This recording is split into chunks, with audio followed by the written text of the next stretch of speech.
네, 안녕하세요. 최승윤 작가입니다. 오늘은 2011년에 썼었던 작가 노트를 한번 읽어보도록 하겠습니다.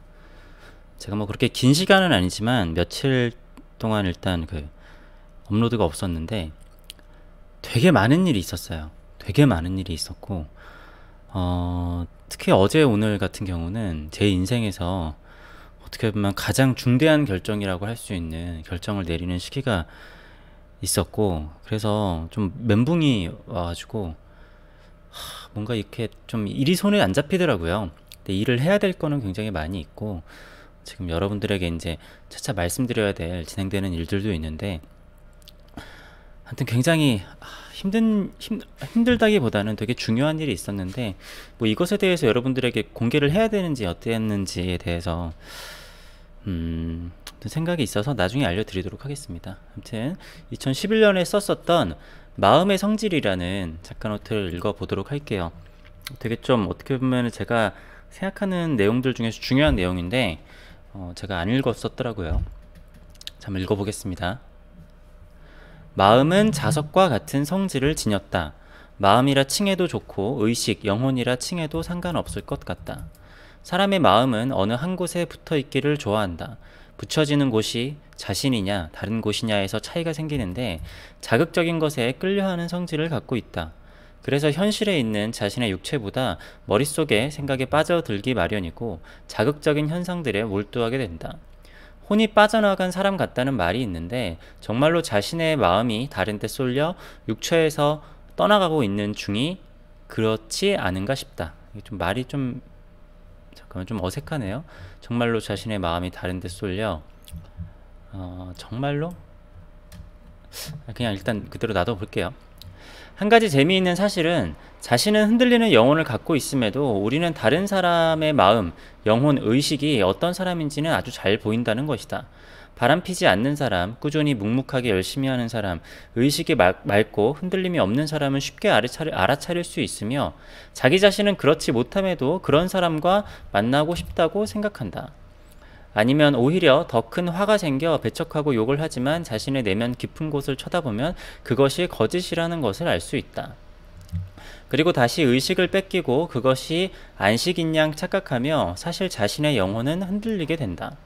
어떠한 상황에도 자신을 의식하며 흔들리지 않는 영혼을 갖는 사람은 이러한 나약한 영혼들을 끌어당기는 성질을 갖고 있다.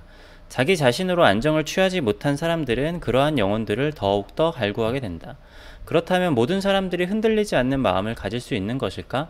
아쉽게도 법칙에 대해서는 누구에게나 똑같이 알려줄 수 있지만 세상은 신비롭게도 모두 다 똑같이 되는 걸 허용치 않는다. 이런 사람도 있다면 저런 사람도 있다. 이 사실을 인식해야만 오히려 의식을 더 또렷하게 할 수 있다. 문제는 나와 내 그림은 어떤 마음을 가진 것이냐가 내 인생에서 가장 중요한 일일 것이다. 이 당시에 이런 생각을 했었네요. 이게 지금 제가 읽어보니까 이 당시에도 이런 생각을 했었지만 내용이 좀 정리가 확실하게 되지는 않았었던 것 같아요. 이 이후에는 이것에 대해서 좀 더 정리한 게 있었는데 그러니까 이때는 제가 아직 그 중력에 대한 생각이 확립이 됐었는지 아니었는지 제가 지금 약간은 헷갈리는데 그런 거죠. 제가 아까 자기의 의식이 어딘가에 이렇게 쏠려 있다라고 했잖아요. 그 쏠려 있다라는 게 어떻게 보면 그 중력 같은 거죠. 중력 아니면은 자석 같은 거예요. 그러니까 제가 그 우주의 법칙을 얘기를 하면서 반대의 법칙을 얘기했잖아요. 그래서 제가 모든 법칙을 다 알려주거나 가지고 있다고 하더라도 그 사람들을 끌어당기는 사람들이 있고 끌려가는 사람이 있다라고 했잖아요. 근데 그게 우주에서처럼 그러니까 우리는 태양을 중심으로 돌고 있고 우리는 또 어딘가에 끌려가고 있고 그 우리가 끌려가는 존재도 또 어딘가로 끌려가고 있고 서로 잡아당기잖아요. 그래서 우리는 스타라고 해서 이제 스타인 사람들, 그러니까 별이잖아요. 별은 끌어당기는 힘이 있기 때문에 사람들을 스타라고 부르기도 하고 그러는데 이게 제가 이걸 어떻게 얘기하지? 뭐 어차피 이 영상도 작가 노트는 읽으시는 분들이 많이 없지만 이 뒷부분도 읽으시는 분들이 많이 없기 때문에 그냥 신경 안 쓰고 얘기를 하도록 하겠습니다. 그러니까 여기서 마음, 아니면은 의식, 영혼이라고 했었는데 이 당시에도 뭐가 마음과 의식, 생각, 영혼 이것이 뭐가 분리되어 있는 것인지에 대해서 약간 좀 혼돈스러웠을 시기였을 것 같아요. 그러니까 우리가 의식이라고 생각을 하는 경우들이 있지만 생각과 의식, 마음 이거는 사실은 따로따로 있다라고도 볼 수 있는 거거든요. 왜냐면은 그러니까 내가 의식을 어디 몸에다가 집중을 하잖아요. 의식을 어디다 몸에다 집중을 하는데 그 집중을 하는 거는 생각이랑 다르다는 얘기죠.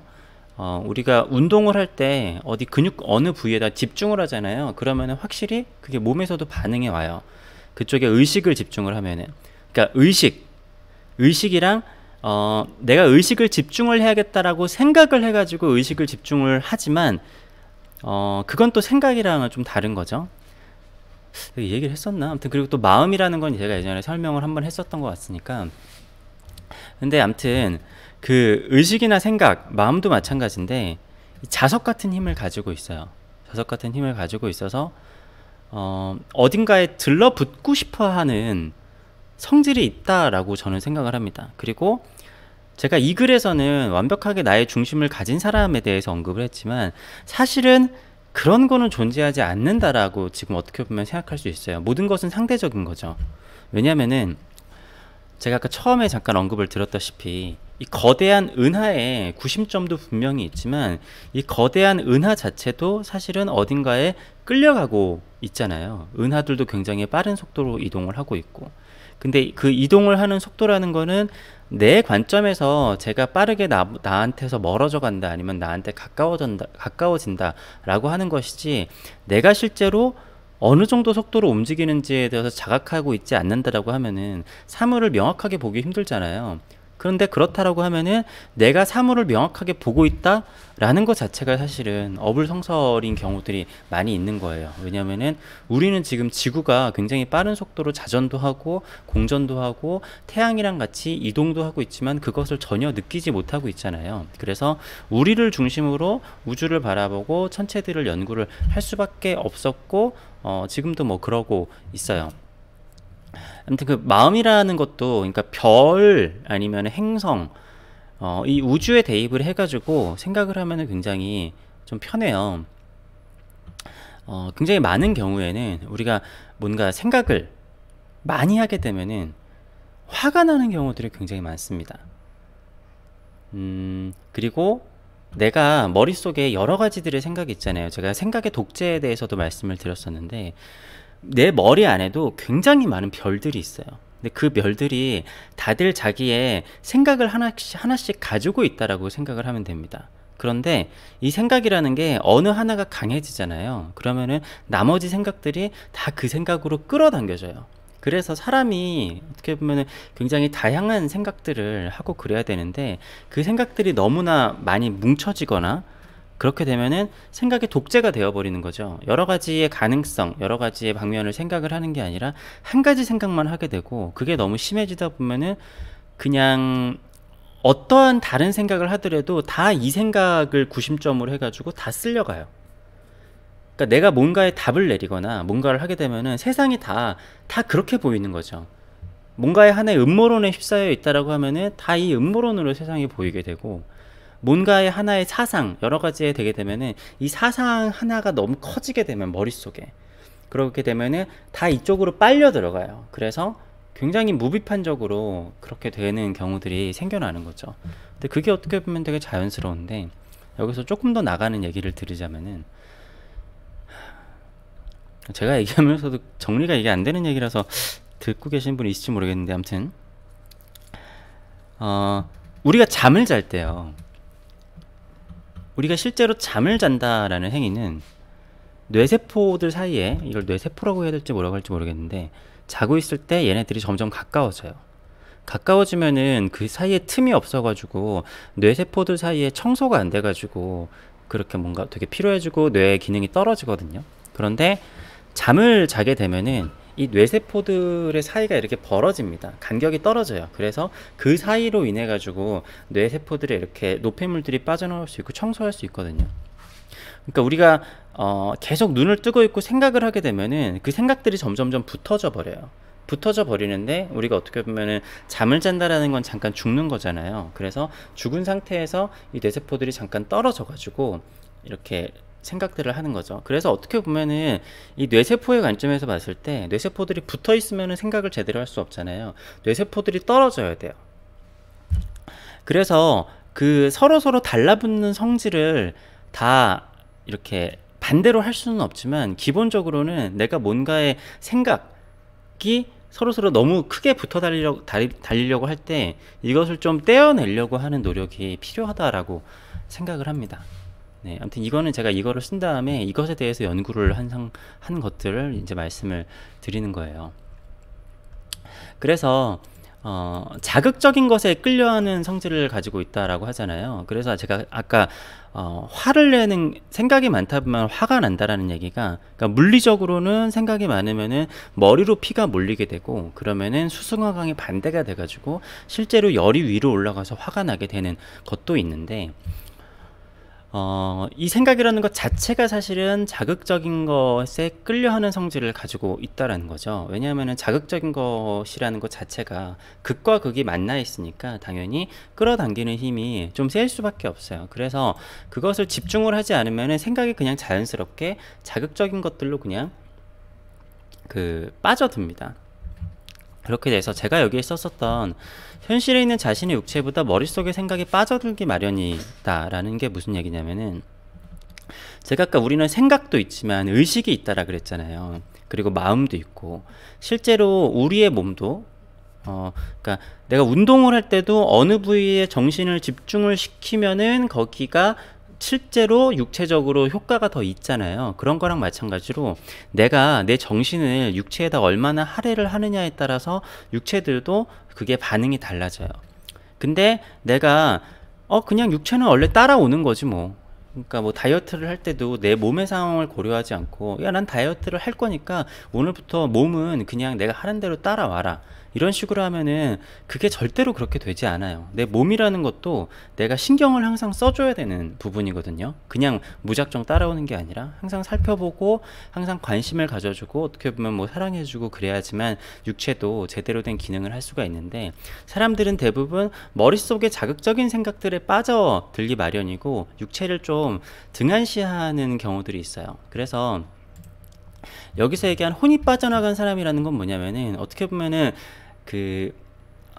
나의 육체와 혼, 그러니까 영혼이라는 게 있다라고 하면은, 영혼이 일치되는 사람이 어떻게 보면은 몸과 마음이 건강한 사람이라고 하는데, 이러한 것들이 불일치해지는 거예요. 왜냐면은 내가 정신과 의식이 모든 것들이 너무 한쪽에 치우쳐져 있으면, 그러니까 내 머리에 치우쳐질 수도 있고, 아니면은 다른 데 정신이 팔려서 다른 사람이라든가, 아니면은 뭐 여러 가지 얘기가 도박을 한다라든지, 아니면은 뭐 다른 거 게임에 빠져 있다라든지, 아무튼 굉장히 많은 게 있는데, 우리가 그림에 빠져 있는 것도 마찬가지예요. 그러면은 이 육체에 머물러서 내 육체의 모양 그대로 있어야 되는 나의 정신과 영혼이 다른 데로 쏠려 가 있기 때문에 이 몸이 제대로 된 기능을 하지 못할 경우들이 많이 있습니다. 마음도 마찬가지고 여러 가지들이 마찬가지예요. 그래가지고 우리가 뭐 혼이 빠져나간 사람 같다, 그런 경우들이 있잖아요. 실제로 그게 그런 식으로 해석이 될 수도 있다라는 거죠.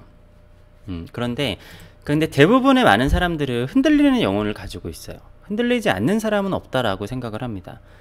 제가 아까 모든 것은 상대적인 것이라고 얘기를 했던 것처럼. 근데 나는 아무리 흔들리는 영혼을 가지고 있더라도 남의 흔들리는 영혼을 굉장히 빨리 파악을 해요. 저 사람이 지금 긴장했네, 아니면은 누가 무대에 올라와 있는데 저 사람이 아주 미묘한 차이 때문에 개그맨들 같은 경우 되게 웃기기도 하고 못 웃기기도 하잖아요. 근데 아주 미묘한 변화를, 마음의 변화, 이런 것들을 사람들은 귀신같이 알아챕니다. 그리고 자기 자신은 그러지 못하면서 뭔가 흔들림 없는 사람들을 이렇게 내 사람으로 만들고 싶어 하거나 그래요.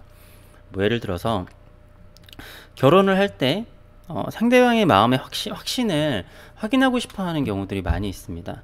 왜냐면은 물론 아닌 경우들도 있겠지만 내가 결혼에 대한 확신이 없으면은, 내가 확신이 없으니까 너라도 확신이 있으면은 내가 그것에 따라가겠다, 막 이러한 경우들이 있거든요. 그러니까 내가 오히려 흔들리기 때문에 남들이 흔들리지 않는 사람들을 곁에 두고 싶거나, 아무튼 뭐 그런 것들이 있어요. 어, 그래서 자 여기서 보면은 이게 좀 제가 표현을 좀 잘 못한 것 같은데, 더 큰 화가 생겨 배척하고 욕을 하지만 자신의 내면 깊은 곳을 쳐다보면 그것이 거짓이라는 것을 알 수 있다. 이걸 제가 좀 어렵게 쓴 것 같거든요. 그러니까 뭐냐면은 사람들이 남들을 막 비판을 하잖아요. 저는 그런 경우를 사실은 거의 모든 상황에서 뉴스가 나오거나 모든 사건이 터졌을 때 다 보는데, 사건이 나왔을 때 굉장히 그거를 냉소적으로 비판을 하고 되게 비판을 당연히 해야겠죠. 당연히 해야 되고, 저러면 안 된다, 사람이 어떻게 저럴 수 있냐, 막 이런 얘기들을 하잖아요. 근데 사실은 냉정하게 정말 돌아보면은 자기 자신도 그러한 일을 벌인다거나 나도 그런 상황에 빠질 수 있다거나, 아니면 실제로 그런 거에다가 뭐 좋은 댓글을 달아놓은 사람들을 나중에 잡아보니까 이 사람이 오히려 악플을 달던 사람이고 막 그런 경우들도 있잖아요. 그러니까 남의 경우는 굉장히 냉철하게 얘기를 하고 이렇게 비판을 하고 이런 거를 사람들은 대부분 다 잘하는데, 자기 자신이 그러지 못한 경우거나 아니면은 내가 그럴 거라는 생각을 못하는 경우들이 많은 거죠. 그래서 우리가 아니 어떻게 범죄를 저지르고 나쁜 짓을 저지른 사람들은 어쩜 저렇게 하나같이 다 뻔뻔스러울 수가 있지? 왜냐면은 자기 거는 잘 안 보이기 때문에요. 자기 거에 대해서는 자기 합리화가 굉장히 빨리 되고, 사람들이 사실은 대부분 그래요. 사람들이 사실 대부분 그렇기 때문에 어떻게 보면은 뭔가 일이 터졌을 때 좀에는 그냥 앞장서서 막 이렇게 비판하는 사람들을 보면은 오히려 약간 좀 의심스러운 경우들도 있습니다. 실제로 제가 얼마 전에 그 엠번방 사건에서, 야 나는 그 좀 소름이 돋았던 게, 엠번방 사건에서 조주빈인가 걔가 이렇게 잡혀갔을 때 걔를 강력하게 처벌해야 된다라고 해가지고 그때 뭐 경찰청 뭐 그런 데 앞에서, 검찰 앞에서 피켓 들고 시위하던 애가 걔가 엠번방 운영자였대요. 그런 거 보면은 아무튼 좀 모든 상황이 그렇지는 않지만 뭐 그런 게 있습니다. 그거는 이제 걔가 좀 뭔가 술을 쓰려고 한 거긴 하겠지만 아무튼 그런 소름 돋는 경우들이 꽤 많이 있어요. 그리고 실제로 저 사람이 저런 사람이 아닌데, 진정성을 가지거나 그런 사람이 아닌데 사람들은 왜 이렇게 저 사람을 진정성 있게 보거나 막 그렇게 보지? 그러니까 그런 사람들 있잖아. 연기하는 거였는데 사람들은 그 사람이 진짜 그러니까 연기하는 사람인 줄 모르고 진짜 착한 사람이나 뭐 그렇게 본다라거나 뭐 그런 거 있잖아요. 유기견 보호소 그 대표 같은 경우 뭐 그런 것도 있고, 아무튼 그렇습니다. 자, 아무튼 그리고 그게 내가 그 의식이나 영혼 같은 게 흔들리잖아요. 흔들리기 때문에 어느 한 곳에 붙어 있기를 원하거든요. 근데 잠깐 붙어 있으면 마음이 좀 편해요, 사람이. 근데 또 그럴 수밖에 없어요. 그러면 안 된다라는 얘기가 아니라 어느 쪽 한 곳에 몰두를 하거나 누군가에게 정신이 팔려 있으면은 어떻게 보면 약간 마음의 안식이 되는 것처럼 있을 수 있거든요. 근데 이건 되게 중요한 얘기인데, 그것도 또 필요하기는 해요. 내가 뭔가 기댈 곳이나 그런 것이 필요하기는 한데, 그게 이제 심해지면은 항상 문제가 생기겠죠. 그러니까 그거를 착각이라고 얘기를 하고, 사실 자신의 영혼은 흔들리고 있는 거죠. 그러니까 흔들리지 않는 영혼을 갖는 사람은 이런 나약한 영혼들을 끌어당기고 있는 성질을 가지고 있다라고 했지만, 이게 이 흔들리지 않는다라는 것 자체가 뭔가 강인하고 막 그렇다라기보다는 상대적인 것이라고 보시면은 될 것 같아요. 이건 또 어떻게 보면 저에게 하는 얘기일 수도 있습니다. 제가 굉장히 잘 흔들리기 때문에 흔들리지 않는 그러한 마음가짐을 가졌을 때 좀 더 뭔가 잘 되는 적이 많았던 것 같아서 그렇게 해야겠다라고 얘기를 했었던 것 같고, 하여튼 뭐 그렇습니다. 중요한 거는 이 사실을 인식해야만 오히려 더 의식을 또렷하게 할 수 있다. 제가 지금 얘기를 한 것 중에서 되게 역설적인 상황들이 굉장히 많이 있어요. 그래서 때때마다 이러한 역설적인 상황들을 다 고려를 해야지만 어떻게 보면은 진짜 맑은 정신이 가능합니다. 아무튼 이게 2011년 8월 달에 마음의 성질이라는 재미있는 글을 썼었네요. 네. 이거는 제가 아무튼 굉장히 항상 메인으로 연구를 하고 있는 주제인데, 제가 아마 이거를 좀 조금씩 이렇게 떨어뜨려 가지고 여러분들에게 말씀을 드렸던 적이 있을 거예요. 근데 아무튼 그때 이런 생각을 했었네요. 중요한 얘기입니다. 굉장히. 그렇기 때문에 그러니까 제 그림에 대한 이야기이기도 해요. 사람들을 끌어당기는 힘을 가지고 있는 그런 그림을 그리고 싶었기 때문에 이러한 글을 썼었던 것 같습니다. 아무튼 긴 영상 봐주셔서 감사하고요. 어떠한 충격적인 일들이 있었는지에 대해서 조만간 말씀을 드리는 시간을 이런 걸 얘기를 해야 사람들에게 얘기를 해야 되는 건지 모르겠는데 얘기를 한번 뭐 아시게 될 거예요. 네. 그렇습니다. 봐주셔서 감사하고요. 좋아요와 댓글도 부탁드리겠습니다. 감사합니다.